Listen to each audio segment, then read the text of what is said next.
بسم الله الرحمن الرحيم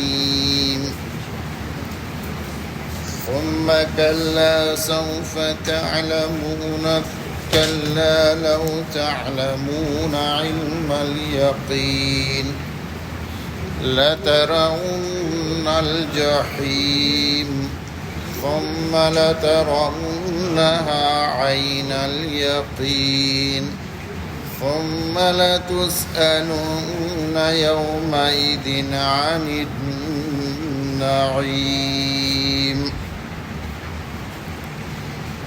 ثم كلا سوف تعلمون ہرگز نہیں تم جان جاؤ گے، پھر ہرگز نہیں تم جان جاؤ گے۔ اس سے پچھلی آیتوں میں کیا کہا گیا؟ الہاکم التکاثر، کہ مال و دولت کی زیادتی کے لالچ نے تم کو غافل کر دیا۔ کس سے غافل کر دیا؟ موت سے، کہ ایک دن مرنا ہے اور یہ سب کچھ یہی چھوڑ کے جانا ہے۔ خالی ہاتھ آئے تھے، خالی ہاتھ جانا ہے۔ قرآن نے یہ لو جو آتا ہے یہ خواہش بتانے کے، خواہش ظاہر کرنے کے لیے کاش، اردو میں اس کا ترجمہ کرتے ہیں کاش، کاش تم جان لیتے، یہ ترجمہ کیجئے زیادہ بہتر لگے گا۔ اگر تم جان لیتے تو اس قدر لالچی نہ بنتے۔ اور پچھلی آیت میں کہا گیا کہ تم قبر تک پہنچ گئے، اور جب آدمی قبر میں پہنچ جاتا ہے نا تو وہ خود نشان عبرت بن جاتا ہے۔ پھر ہر ایک کی قبر کچھ آوازیں دیتی ہے، لیکن قبروں کے اوپر چلنے والا ان آوازوں کو سن نہیں پاتا۔ کاش تم سن لیتے ان آوازوں کو۔ ہر قبر سے آواز آتی ہے کہ اے زمین پہ چلنے والوں، ایک وقت ہمارا بھی تھا، ہم بھی زمین کے اوپر چلتے تھے، آباد تھے، لیکن آج ہم مٹی کے نیچے آ گئے ہیں، اب سب چھوڑ چھاڑ کے آئے ہیں۔ کاش تم ہمارے بارے میں جانتے کہ ہم ایک مرتبہ سبحان اللہ کہنے کا موقع بھی نہیں رکھتے ہیں، چونکہ اذا مات الانسان انقطع عملہ، جب انسان مرتا ہے اس کا عمل منقطع ہو جاتا ہے، کہ ہم ایک سبحان اللہ، ایک الحمدللہ کو ترس رہے ہیں۔ تمہارے پاس موقع ہے کہ اس دن کی تیاری کر لو، کہیں تم کو ہماری طرح پچھتاوا نہ ہو، اپنی ماضی کی زندگی، دنیا کی زندگی پر حسرت نہ کرنا پڑے۔ لو تعلمون، کاش تم جان لیتے۔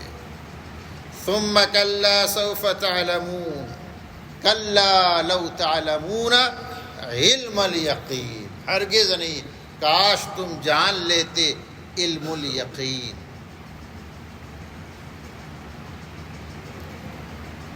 علم الیقین، آج دنیا میں ہر کسی کو خبریں نظر آتی ہے۔ کون ہے جو قبرستان نہیں جاتا؟ جاتا ہی ہے، کسی نہ کسی بہانے سے پہنچ جاتا ہے۔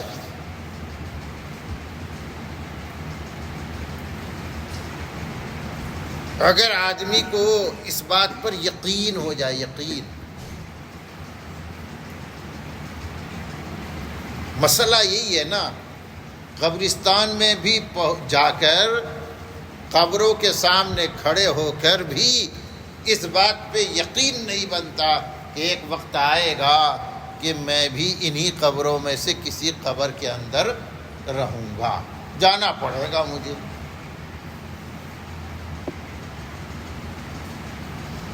آدمی یہاں پر اپنی سوچ کو بریک لگا دیتا ہے، اور کبھی کبھی تو انسان یہ سوچ کر مطمئن ہو جاتا ہے، دیکھو وہ بھی مرے گا، وہ بھی مرے گا، وہ بھی مرے گا، کون جیے گا؟ لیکن جب باری اپنی آتی ہے تو آدمی کہتا ہے میں نے یہاں پر بریک لگا دیا تو موت کا سلسلہ یہیں پہ رک جائے گا، وہ مرے گا، وہ مرے گا، وہ مرے گا، میرا نمبر زبان سے بول بھی دیتا میرا بھی آئے گا، لیکن وہ کہتے سب سے بعد میں آئے گا۔ اذا حملت الى القبور جنازۃ فاعلم بانک بعدها محمول۔ ایک بزرگ نے ایک شخص کو جواب دیا، پوچھا، عادت ہوتی نہیں، کس کا جنازہ ہے؟ تو انہوں نے کہا تیرا جنازہ۔ وہ آدمی بگڑ گیا کہ میں زندہ آپ کے سامنے کھڑا ہوں، میرا جنازہ کیسے ہو سکتا ہے؟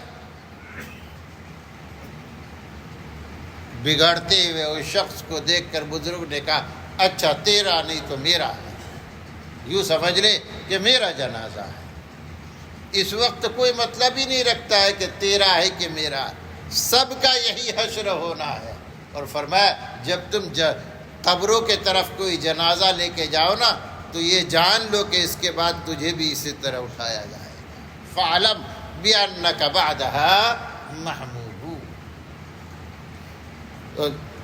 تو فرمایا ہرگز نہیں، کاش تم یقین سے جان لیتے۔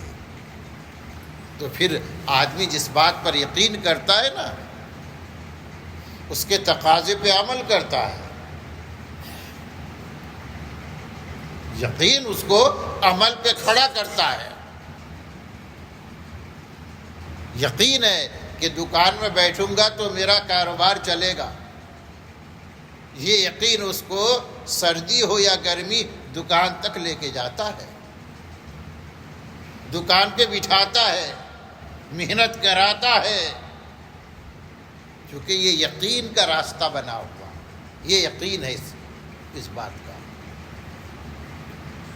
تو کاش تمہیں اس بات پر دنیا میں یقین ہو جاتا کہ مجھے بھی قبر میں جانا ہے، تو اس دن کی تیاری کر لیتے نا، ایسی تیاری کرتے کہ قبر استقبال کے لیے کھڑی ہوتی اور قبر جنت کے باغوں میں سے ایک باغ بن جاتی۔ قبر کہتی ہنی اللہ کا، ہنی اللہ کا، مبارک ہو، مبارک ہو کہ آج آپ ہمارے مہمان بنے ہیں۔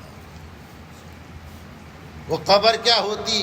کہتے جنت سے سارا کچھ ٹرانسفر ہو کے آتا، سارا کہتے ہیں بنا بنایا جنت کا کہتے سپلائی ہوگی قبر میں، کھانا بھی جنت کا ملے گا، ہوا پانی بھی جنت کا وہاں پر ملے گا جب وہ اپنی قبر میں ہوگا۔ تو کاش کہ تم یقینی طور پر جان لیتے، کیا لَتَرَؤُنَّ الْجَحِيمَ، پھر آگے فرمایا یا لَتَرَؤُنَّ الْجَحِيمَ، البتہ ضرور تم جہنم کو، جہیم گرم کھولتا ہوا آگ، پانی، اس کو جہیم کا، ضرور جہنم کو دیکھو گے۔ ثم لَتَرَوُنَّهَا عَيْنَ الْيَقِينِ، پھر اس کو عین الیقین، آنکھوں سے دیکھ کر یقین کر لو۔ آج جہنم جو ہے علم الیقین کے درجے میں ہے، مومنوں کے لیے یقین کے 3 درجے ہیں۔ پہلا درجہ ہے علم الیقین، دوسرا درجہ ہے عین الیقین، اور تیسرا درجہ ہے حق الیقین۔ علم الیقین خبریں سن کر یقین کر لینا، جیسے مومن جب قرآن کی خبریں سنتا ہے، احادیث میں بیان کردہ خبریں سنتا ہے تو اسے یقین ہو جاتا ہے، بالکل شک نہیں ہوتا، یہ علم الیقین۔ یقین کا دوسرا درجہ ہے عین الیقین، کہ سن کر نہیں، دیکھ کر یقین کرے۔ ظاہر ہے کہ یہ زیادہ پاورفل ہے۔ ایک حدیث بیان کی جاتی ہے، لیس الخبر کالمعاینہ، شنیدہ کیب ود مانند دید، فارسی میں سنا ہوا دیکھے ہوئے کی طرح ہو سکتا ہے کہ دیکھ لے تو اس کی بات ہی کچھ اور ہو جاتی ہے۔ تو آج جہنم کا ہمیں علم الیقین ہے، اللہ نہ کرے کہ جہنم کو دیکھنا پڑے، اور یہ دیکھنا تو ہر ایک کو ہے، عین الیقین کے درجے میں سب کو، ہر کوئی جہنم کو دیکھے گا۔ وَإِن مِّنكُمْ إِلَّا وَارِدُهَا، ایک جگہ کہا گیا ہر ایک کو جہنم کے اوپر سے گزرنا ہے، کیونکہ پل صراط جہنم کے اوپر قائم کیا گیا ہے، اور ہر ایک کو جہنم دیکھنا بھی ہے، چاہے جنتی ہو یا جہنمی۔ جنتیوں کو حدیث میں مضمون آیا ہے کہ جنتیوں کو جنت پہنچانے سے پہلے فرشتے جہنم کے پاس لے جائیں گے، لا يسمعون حسیسہا، لیکن اتنی دور رکھیں گے کہ جہنم کی آہٹ بھی سنائی نہیں دے گی، تپش بھی نہیں پہنچے گی۔ دور سے دکھایا جائے گا ان کا ٹھکانہ کہ اگر تم مومن نہ ہوتے، نیک اعمال نہ کرتے، تو تمہارا ٹھکانہ یہ جہنم ہوتا، یہ ہے تمہارا ٹھکانہ۔ جنتی جہنم کے اس ٹھکانوں کو دیکھ کر اللہ کا شکر ادا کرے گا کہ اللہ کی تعریف ہے جس نے ہمیں اس سے بچا لیا، اور جنتی کو جنت کا جہنمی کو جہنم کا ٹھکانہ، اسی طرح جہنمیوں کو بھی جنت کا ٹھکانہ دکھایا جائے گا دور سے کہ دیکھو اگر تم مومن ہوتے، نیک ہوتے، تو یہ جنت میں تمہارا ٹھکانہ ہوتا، تم نے بہت بڑی نعمت کو مس کیا ہے۔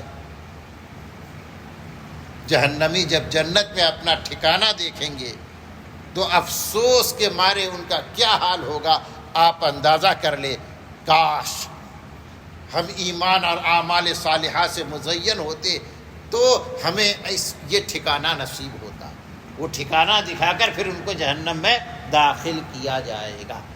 تو ہر ایک کو جہنم دکھایا جائے گا، اور آج ہم جہنم کی خبریں سن کر یقین کرتے ہیں، اس دن جہنم کو دیکھ کر یقین کریں گے، لیکن وہ یقین جو ہے اس یقین سے بالا تر ہوگا، جو کہ شنیدہ کیب ود مانند دید، لیس الخبر کالمعاینہ۔ اور اس کے بعد یقین کا ایک تیسرا درجہ بھی ہوتا ہے جس کو حق الیقین کہتے ہیں۔ حق الیقین مطلب استعمال کر کے، دیکھ کر ہی نہیں، استعمال کر کے۔ آپ کو خبر ملی تو آپ کہتے خبر کیا، میں دیکھ کے آیا ہوں۔ تیسرا کہتا ہے آپ تو دیکھ کر آئے ہیں، میں تو اس کو استعمال کر کے آیا ہوں،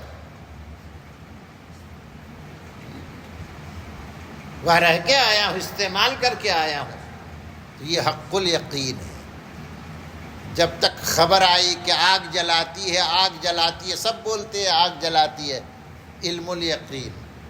کسی کو جلتے ہوئے دیکھا، عین الیقین، اور خود جل گئے تو یہ حق الیقین ہے۔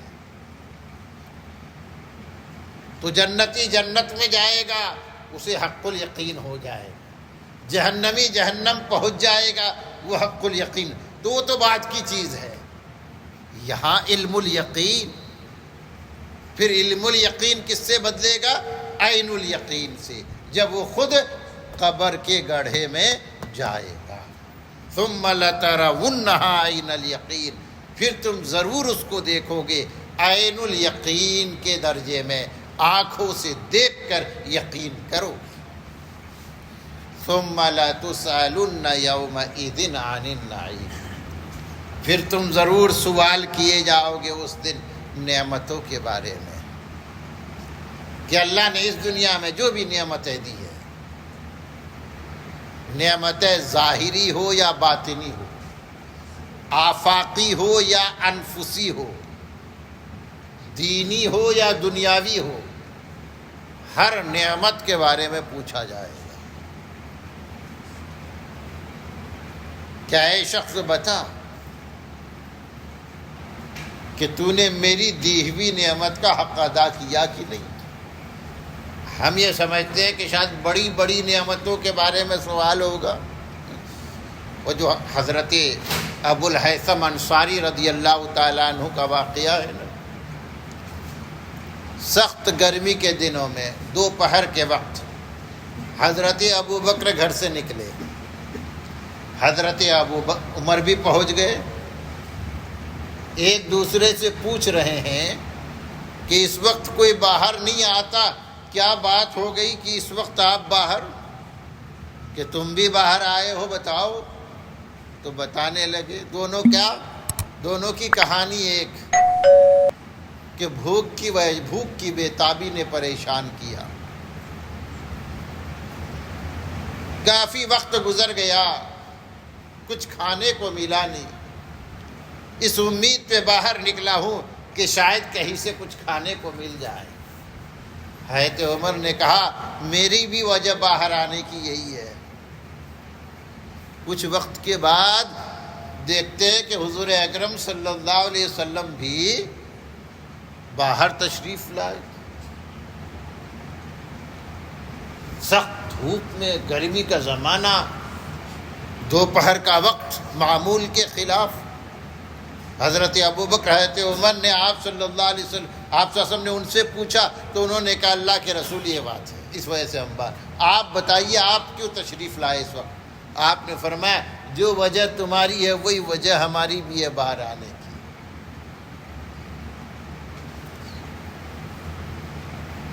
تینوں چلے، حضرت ابو الہیثم انصاری رضی اللہ تعالی عنہ کے گھر پہ پہنچے، پوچھا ابو الہیثم ہے؟ بیوی نے آپ صلی اللہ علیہ وسلم کو دیکھا، خوش ہو گئی، کہنے لگی کچھ ضرورت کے لیے باہر گئے ہیں، ابھی تشریف لاتے ہیں، آپ تشریف رکھیے۔ خیر مختصر واقعہ یہ کہ وہ لے کے آئے، کھجور لے کے آئے، ٹھنڈا پانی پیش کیا، بکرا ذبح کیا، اچھی خاصی دعوت ہوئی۔ اس کے بعد آپ صلی اللہ علیہ وسلم نے فرمایا ثم لتسألن يومئذ عن النعیم، تم اس دن نعمتوں کے بارے میں پوچھے جاؤ گے۔ حضرت ابوبکر، حضرت عمر رضی اللہ تعالیٰ عنہما فرمانے لگے یا اللہ، اتنے ٹائم کے بعد جب بھوکے تھے کیا ملا؟ کھانا، یہ کھجور، پانی، گوشت، اس پہ بھی اللہ تعالیٰ سوال فرمائے گا کہ ہاں، یہاں تک کہ کہا گیا کہ میٹھے پانی کے بارے میں بھی اللہ تعالیٰ سوال فرمائے۔ اگر میٹھا پانی پینا نصیب ہو جائے، صرف میٹھا پانی کا گھونٹ، اس کے بارے میں بھی پوچھے جاؤ گے کہ تم نے اس کا حق ادا کیا کہ نہیں۔ اسی لیے کھانے سے پہلے، پینے سے پہلے، کھانے کے بعد، پینے کے بعد دعا سکھائی گئی اور اس میں اللہ کا شکر ادا کرایا جاتا ہے۔ الحمدللہ، یہ کلمہ شکر ہے، بسم اللہ و برکت اللہ کہہ کر کھاؤ۔ کیا اللہ کے نام سے، یہ بھی شکریہ کا ایک تقاضا ہے کہ اللہ کا نام لو تو اللہ کہتا ہے میرے بندے کو احساس ہے کہ میں نے اسے یہ نعمت دی ہے، اس لیے ہم بسم اللہ پڑھتے ہیں۔ اور یہ بھی یقین رکھتے ہیں کہ کھانا میں بذات خود کچھ نہیں ہوتا، یہ انرجی، وٹامنس، منرل، یہ سب کچھ دھرا کے دھرا رہ جاتا ہے۔ اگر اللہ تعالیٰ کی مرضی نہ ہو اس سے کوئی انرجی، کوئی طاقت نہیں ملتی۔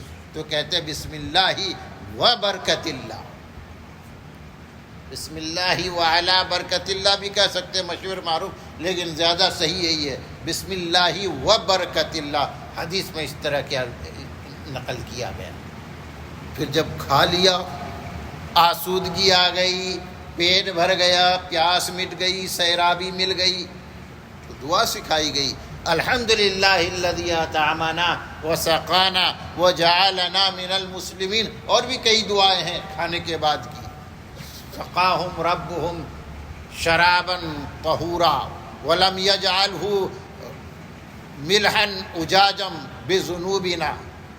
اس طرح کی پانی پینے کے بعد یہ دعا سکھائی گئی کہ تمام تعریف ہے الحمدللہ الذی سقانا عذبا فراتا برحمتہ ولم یجعلہ ملحا اجاجا بذنوبنا. تمام تعریف ہے اس اللہ کے لیے جس نے ہمیں ٹھنڈا پانی پلایا اپنی رحمت سے، اور ہمارے گناہوں کی وجہ سے اس پانی کو کھارا اور نمکین نہیں بنا دیا. آپ اندازہ کریں اگر پانی ہمارے گناہوں کی وجہ سے کھارا ہو جاتا، نمکین ہو جاتا، تو یہ پانی ہماری پیاس بجھانے کے کام آتا؟ سمندر کا پانی ایک قطرہ منہ میں چلا جاتا ہے، آدمی تھوک تھوک کر پریشان ہو جاتا ہے، اس کی نمکینیت نہیں جاتی. تو اگر یہی نمکین پانی پینا ہوتا تو کیا حال بنتا. یہ اللہ کا شکریہ. کہتے جب بھی کوئی نعمت ملے اس پر اللہ کا شکر ادا کرنا چاہیے. جب تک کہتے اللہ نعمت دیتا ہے تو ضرور یہ چاہتا کہ میرا بندہ میرا شکریہ ادا کرے. وَأَمَّا بِنِعْمَةِ رَبِّكَ فَحَدِّثْ. یہاں پر فرمایا ثُمَّ لَتُسْأَلُنَّ يَوْمَئِذٍ عَنِ النَّعِيمِ. تم ضرور اس دن نعمتوں کے بارے میں سوال کیے جاؤ گے.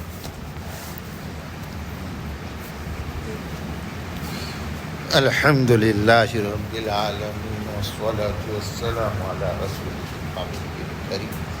اللہم انت السلام ومنک السلام تبارک یا ذا الجلال والاکرام. ربنا ظلمنا انفسنا وإن لم تغفر لنا وترحمنا لنكونن من الخاسرین. یا اللہ ہمارے گناہ معاف فرما. یا اللہ ہم نے بہت گناہ کیے، جان کر بھی کیا، انجانے میں بھی ہوا. یا اللہ نہ جانے کتنے صغیرہ کبیرہ گناہوں میں اپنے آپ کو ملوث کیا. یا اللہ ہمارے گناہ معاف فرما دے. ہمیں اپنے گناہوں پر سچی پکی توبہ کی توفیق عطا فرما دے. یا اللہ ہماری توبہ کو قبول فرما کر ہمیں گناہوں سے پاک اور صاف فرما دے. یا اللہ ہم بہت محتاج ہیں، کمزور ہیں، بے بس ہے، ناتوا ہیں، ہر دم ہر لحظہ یا اللہ تیری رحمتوں کے محتاج ہیں. یا اللہ یا اللہ یا اللہ ہماری مدد فرما. یا اللہ رحم فرما. یا اللہ کرم کی نظر فرما. اپنا فضل ہم سب کے شامل حال فرما. یا اللہ تو نے ہمیں بے شمار نعمتیں دی ہے، مادی نعمتیں دی ہے. یا اللہ اس پر مستزاد کہ تو نے ہمیں ایمانی نعمتوں روحانی نعمتوں سے بھی نوازا ہے. ایمان کی نسبت تو نے عطا کی ہے. یا اللہ اپنے حبیب کا امتی تو نے بنایا ہے. یا اللہ دین کی تھوڑی بہت سمجھ تیری توفیق سے ملی ہے. یا اللہ ہم کس کس نعمت کا شکریہ ادا کرے. اپنے آپ کو عاجز و قاصر پا کر یا اللہ کلمہ شکر الحمدللہ اپنی زبان سے نکالتے ہیں. یا اللہ اس کلمہ شکر کو قبول فرما کر اپنے شکر گزار بندوں میں ہمیں شامل فرما لے. ہمیں شامل فرما لے. یا اللہ شامل فرما لے. آمین یا رب العالمین. سبحان ربک رب العزت عما یصفون وسلام علی المرسلین والحمد للہ رب